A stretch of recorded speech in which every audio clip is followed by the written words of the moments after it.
You're listening to the Pharmacy Podcast Network.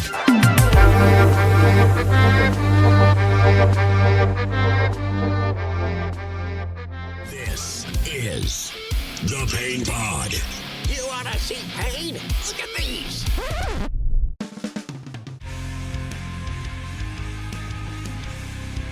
Welcome to the Pain Pod, the podcast for all things pain management. Hosted by the Pain Guy, Dr. Mark Garofoli.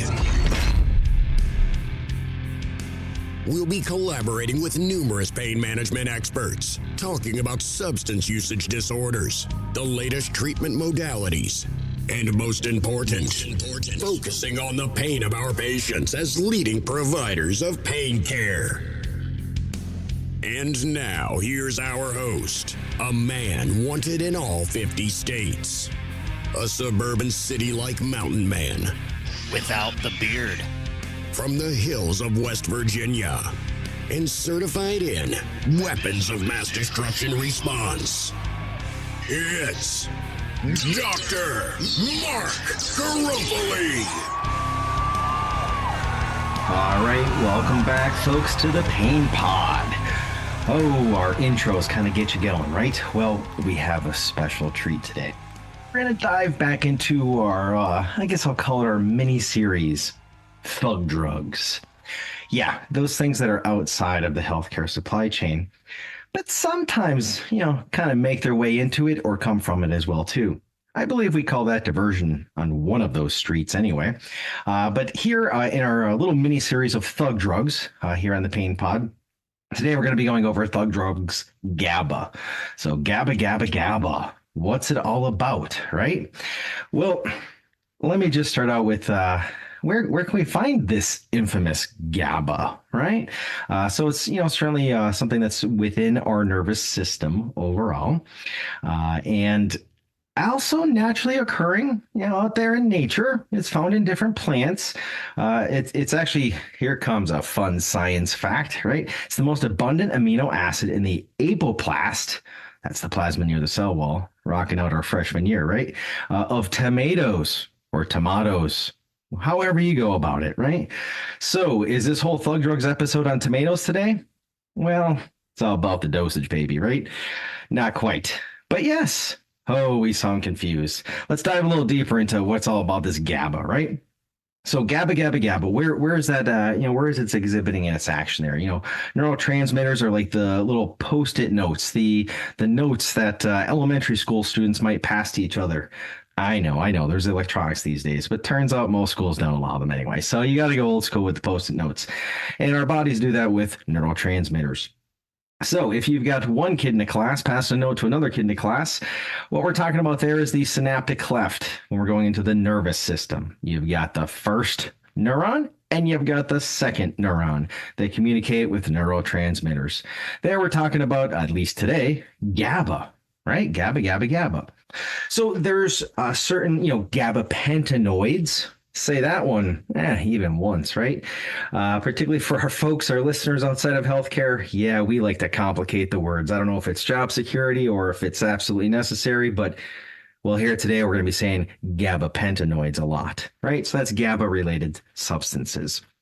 We have medications, legal for prescribing, dispensing, so on and so forth. And we have stuff that's hitting the streets all across the globe, by the way. But back to those neurons, 1 and 2 with neurotransmitters in between, the old synaptic cleft, right? So the presynaptic neuron, that's the first one.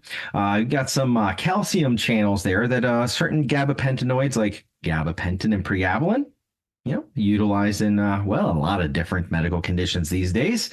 And then, that's going to affect GABA release. And then postsynaptically, or neuron number 2, on the bottom or the right, depending on where your mind's going. That's where we see a lot of mechanisms of medications and drugs alike. Things like benzos, barbiturates, you name it, right? So in this overall neuron 1, neuron 2, presynaptic, postsynaptic, and the cleft in between, that's the ballpark, okay? In that ballpark, there's a lot of different medications and substances that exhibit their action. Alcohol is there. A lot of seizure medications are there. The list goes on, right? But it all comes down to that GABA release. GABA is there to inhibit the neural processing, to slow things down. So here's where it gets tricky, although straightforward. Oh man, my seventh grade English teacher would be, wouldn't be happy with this episode because we're going to use a double negative. That's pretty much all the gabapentinoids and GABA related substances, okay?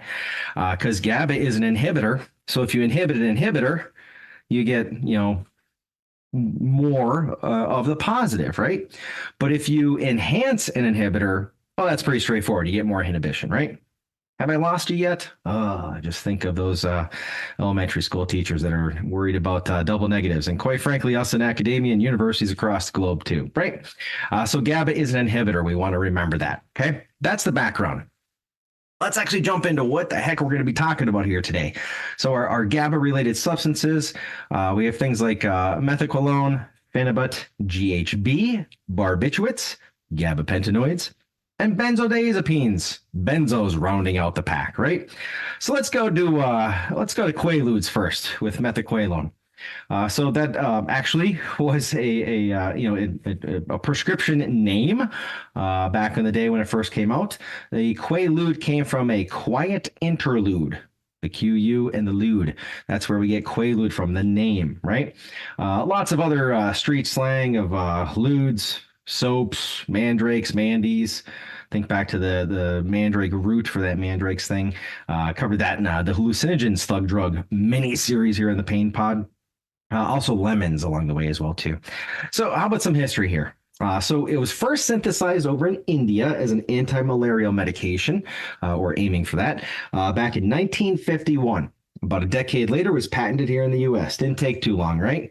Added an antihistamine to that over in Europe, and that was around in the 60s.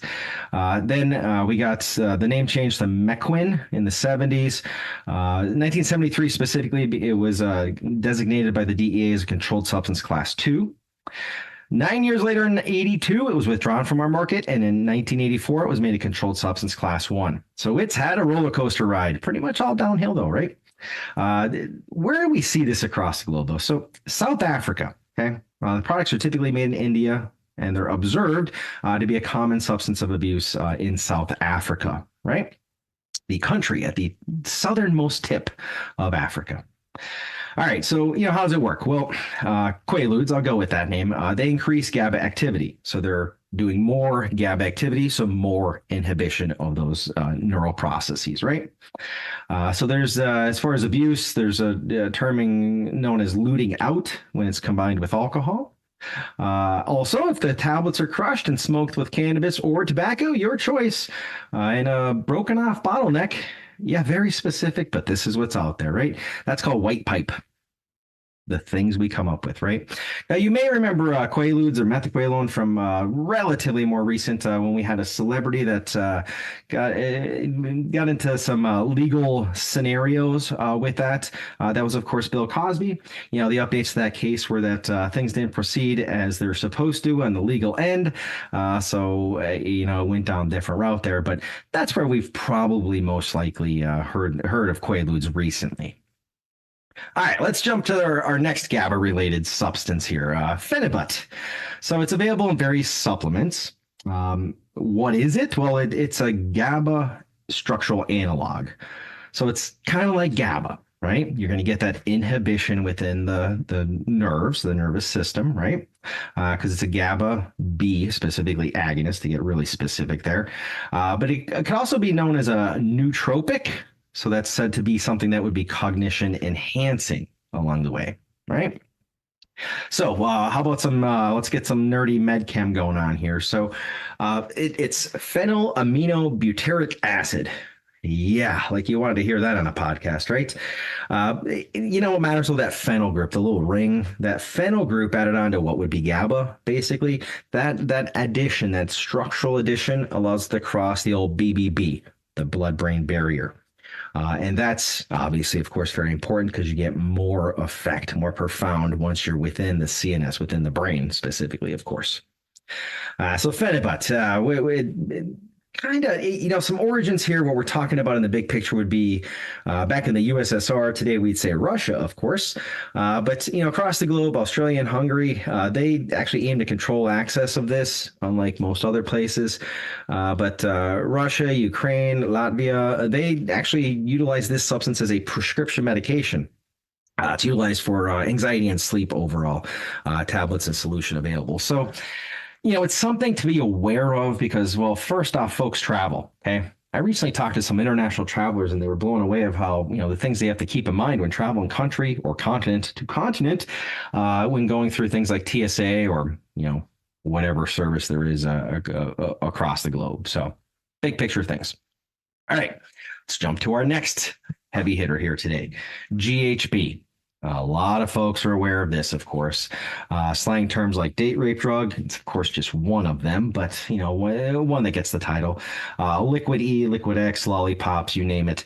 How does it work? It's a GABA B for beta agonist again. So again, we're getting that GABA action of inhibition with the neurons, right? So going to the med chem or chem in general here, GHB actually is a natural occurring neurotransmitter, but again, it's all about how much within the body overall. GHB is actually a precursor to GABA, so that's where we get some of that action. And found kind of natural, I guess we'll say. Beer, wine, citrus fruits, that's where that natural stuff occurs there. Usually formed within the fermentation process along the way as well. So we have the crossroads here. There's medicinal products, and then there's the other side of the coin on the illicit side. So we have sodium oxybate and potassium oxybate as the two products that are available for medicinal use. Which, by the way, what's the uses? Well, cataplexy with narcolepsy, excessive daytime sleeping, or EDS. I'm sure others have seen observations are really rare, but utilization for alcohol use disorder as well too. Kind of a stretch, but there are reports out there, of course. GHB onset's usually 15 minutes to an hour, probably that 15-minute side.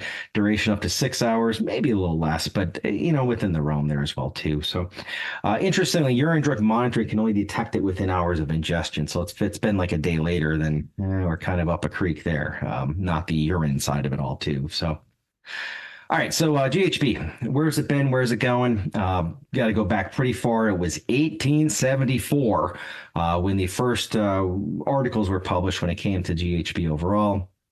Fast forward about almost a century, back in the 1960s, Europe actually utilized it as an anesthetic, but then learned by observation that it caused seizures. So that'll get you, right? In 1990, early on, around May, it was actually marketed as a dietary supplement. So go figure with that. It had to do with L-tryptophan being removed from the market the year prior.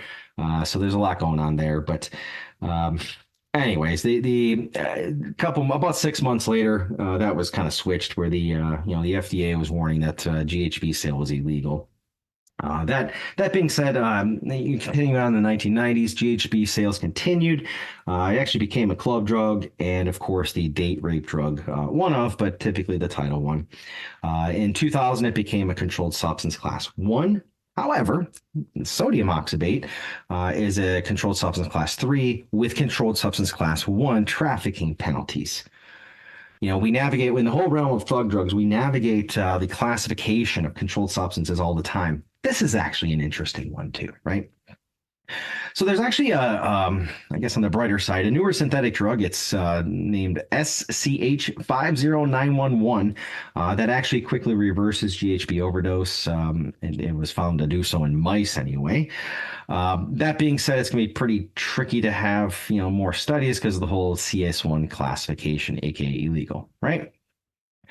All right, enough about GHB for now. Let's go into the barbs. Let's go to barbiturates.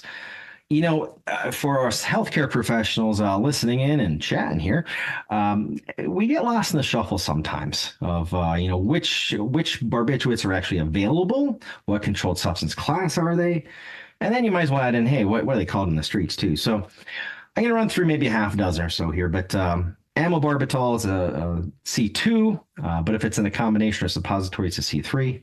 Yeah, it gets confusing, right? Commonly referred to as blues or blue heavens. Amylosegarbitol is the CS1, known as rainbows or Christmas trees of all things. Butalbital, CS3, sometimes not even available though. I've got pentobarbital, also C2 or C3 in combo or suppository, that's yellows. Phenobarbital, most commonly known, that's a CS4, so it's a big difference there. Street slang of pink ladies. Secobarbital, same thing with that C2 solo, and then if it's combined with other ingredients or in a suppository, it's a CS3. Those are known as reds. So basically, we've got the whole spectrum of the rainbow almost, not quite Roy G. Biv, but the slang terms are often colors or even rainbow in general. Okay. So what about barbiturates in the big picture? So back in the early 1900s, this is even before benzos, was when they were first introduced for medical use. How do they work? Well, barbiturates are right in that ballpark as far as this synaptic cleft, neuron 1 and neuron 2. They enhance the GABA activity at the GABA receptor that's postsynaptically the second neuron. Barbiturates have a very narrow therapeutic index, the difference between what will help you and what will kill you. So very important dosing considerations. In fact, abrupt discontinuation can lead to life-threatening withdrawal. We see this even just like with benzos with seizure risk along the way as well too. So, all right, here's a little Easter egg for us, okay? Furacet and Furanol. For my prescribers and dispensers out there, where do we go with this? What's all the confusion with what's a controlled substance, what's not, right? So Furacet, that's acetaminophen, butalbital, and caffeine, right? There's an old formulation. It had 325 milligrams of acetaminophen, 50 milligrams butalbital, 40 milligrams caffeine. The newer formulation changed the acetaminophen from 325 milligrams to 300. Whoa, huge change, right? 25 whopping milligrams of acetaminophen. Oh, it makes me think about when I heard a healthcare practitioner one time explain to a patient, sir, you don't understand how well this medication is going to work. It is 500 milligrams of acetaminophen. I think my pupils even got a little bit larger because I was like, wow, this explanation is actually working. I digress. Anyways, Furacet, it is not a federal controlled substance. Why? Because of the ratio of the acetaminophen to the butalbital. If basically there's more than 70 milligrams of acetaminophen for every 15 milligrams of the butalbital. Old formulation, new formulation. So it's not a federal controlled substance. Alas, states can be different. In fact, Georgia, Illinois, Maryland, New Mexico, Rhode Island, Utah, and my own wild and wonderful West Virginia, all 7 of those states classified as a controlled substance class 3. Yeah, it's fun. Whereas Furanol, which is basically the same thing, but you substitute 325 milligrams of aspirin for the acetaminophen, that's a controlled substance class 3 federally. Okay. I hope this helps, folks. My pharmacists out there, oh my goodness, we're the only healthcare profession with a law exam. Good or bad, hey, that's a conversation for another day, right? Well, we're tied directly to product too, but we need to know this stuff. This question's literally on the MPJE. You're welcome. Also know the Poison Center. 1-800-ALL-2s with a 1 in the middle, right? There you got like 2 questions already done for the pharmacy law exam. There we go. But big picture, Furacet, not federally controlled. 7 states have it as a CS3. Furanol is a federal controlled substance class 3. That's that. Boom, boom, boom, hands away, right? All right, now that we're diving deeper into the healthcare side of things, let's go into general gabapentinoids. First one I'm going to mention is baclofen. I go into that a little bit more in our pain pod episode talking about muscle relaxants. So I'm going to kind of lay low on that today because baclofen is a structural analog of GABA. So you're going to get that inhibition with the nerves. Okay. But here we're really, want to talk about gabapentin and pregabalin, right? So gabapentin adds a cyclohexyl group, a little chemical group onto GABA. And there you go. That's where we see it. Pregabalin, however, is relatively more potent than gabapentin. It has a faster onset, about a day, as compared to gabapentin, generally speaking anyway. Now, we did the whole Furacet, Furanol thing. So gabapentin is not a federal controlled substance, as of current time anyway, and certainly not going to see that necessarily in the future changing because that probably would have happened a while ago, right? But there are 7 states that have gabapentin as a controlled substance status. We've got Virginia, West Virginia. Remember, folks, that's 2 different states, right? Good golly. Kentucky, Tennessee, Alabama. And then we kind of jump out of Appalachia and say Michigan and North Dakota out of the blue, right? So those 7 states already have it as a controlled substance. When you look at the mechanism, if you're being objective, it's like, why wouldn't it be a controlled substance? It's in the same ballpark. It's in the same synaptic cleft as the other controlled substances. So what's so special about this puppy, right? Well, that's, I guess, the point of view of those 7 states right there. All right, so further with gabapentin. As far as dosing, the maximum adult dose is 3,600 milligrams in a day. Sounds like a lot, but you get there quick. Gabapentin is pretty much one of the poster kiddos for start low, go slow dosing. Okay. The easiest way to lose this option for any patient is to start with a higher dose or to increase the dose too quickly, because then you get side effects and then folks are going to be like, I never want to try that again. And that's just because we didn't go with the start low, go slow dosing. Really important overall. It's available in immediate release, extended release tablets, also a solution along the way as well, too. So, one of the things in relatively recent years, gabapentin-related overdose deaths have started to be tracked. So first up, I want to say, what's up with that? Well, when you put the stranglehold on things like opioids, then other things are going to come to the rescue to help patients in pain, right? And hopefully they're within a diverse treatment plan overall, pharmacological and non-pharmacological, and lots of options within, right? But if you start tracking something, it can only go up or remain zero. It can't go down because you're starting to track it. So, like in my own state of Wild and Wonderful West Virginia, like a decade ago, we started tracking that. And, it was like, dozens of gabapentin related overdoses right out the gate. And then within about 5 years, it was like tripled. That's a trend. That's something to recognize along the way. But there was, still relatively low numbers compared to the over 100,000 opioid overdose deaths, right? And by the way, words matter. Related deaths doesn't mean person takes a gabapentin tablet and dies.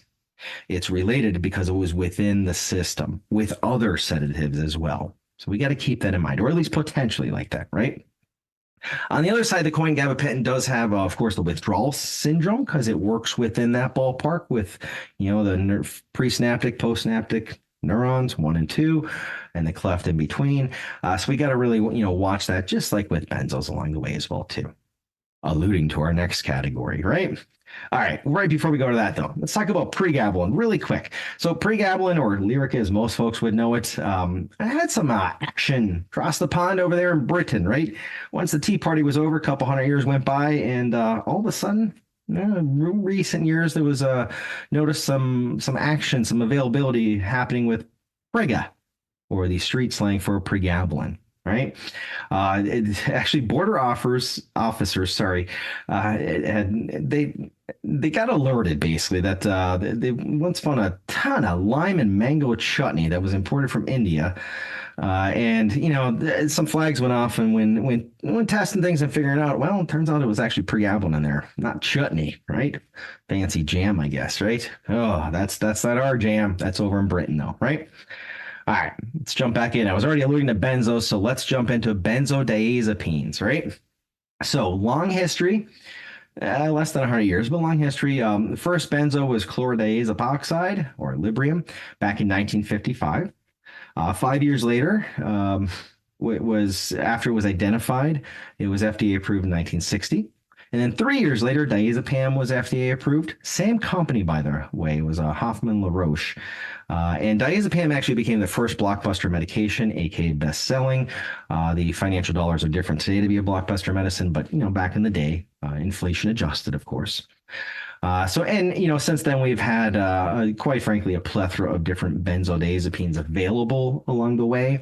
When wrapping our heads around it, generally speaking, we have long-acting, intermediate acting, and you guessed it, short acting, right? Fun fact, the most recent Beers criteria list, we have another episode of the Pain Pod on that as well within pain management realm.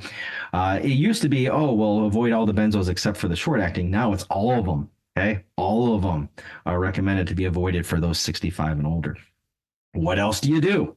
Well, check out that episode and we talk through that a little bit more, right? But that's the big picture. Then there's also, that's in the healthcare realm. Then there's rohypnol, or flunitrazepam. I'm sure we've heard that one before. Roofies. More to come on that, right? But it's actually said to be more than 10 times more potent than diazepam or Valium. Certainly some considerations and things there. Now, when I say roofies, I guarantee you 90% of you are thinking the Hangover movie, right? The age-old, why do they call them roofies when you end up on the floor? I know, pretty much everybody has seen the movie, right? The whole darn movie is talking about, this benzo. Who knew, right?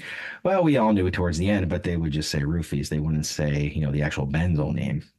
But we got to keep that in mind overall. All right, so I mentioned date rape drug earlier, in this overall thug drugs, GABA, GABA, GABA. But there's actually date rape drug detectors that are out there, whether it's a napkin that goes under a beverage, whether it's drops that go in a beverage, whether it's a cup. And we just, public service announcement, they're out there. We just have to watch because, some of the more recent information is leading towards the idea that the products are lacking efficacy data. And if you're wrong with that, that's a huge problem, right? There's at least one study said that the little coasters you put under a drink lacked reliability and specificity. That's not going to work out. And another study found that the testers only detected 2 out of 3 drugged samples. Again, this is high stakes, so it's got to be on, right? By the way, GHB also occurs naturally in wine, so there's that along the way as well, too, if that's the beverage of choice for an evening. All right, let's jump back into benzos here. But, there's actually novel psychoactive substances. Some of the most abundant NPSs these days are benzos, okay? We're not thinking the ones in healthcare. We're thinking the random others, okay? If you look back about 5 years, Atizolam was the leader of the pack. These days, it's Bromozolam. Say either of those more than once. Good golly, right? They're structural analogs.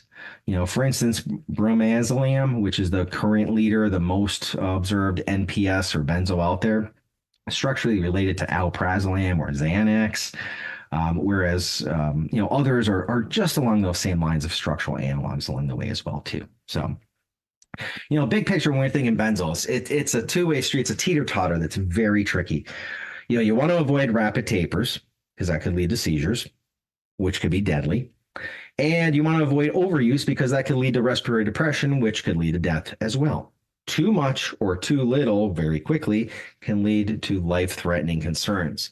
So we've got to keep that in mind overall. There's, of course, the overall idea, if you have a pulse and a healthcare license in any state, you're well aware that benzos and opioids have an interaction. Duh, right? It's what we do about it. That's where the magic sauce is. I mean, there's studies out there that would say that overdose rates double when a benzo is added to an opioid. There's another study that says it triples. There's another one that says it's 5x. The bottom line is the overdose risk increases because, again, going back to the GABA ballpark, neuron 1, neuron 2, presynaptic, postsynaptic, they're all working within that same realm there, right, for the sedative things. So it's almost like if you have a benzo and opioid, it's like a playground fight. Like who's to blame? Is it the benzo? Is it the opioid? Yeah, if you have a schoolyard, if Johnny insults Freddie and dares Freddie to punch him and Freddie punches Johnny, who gets after school detention? Typically both, right?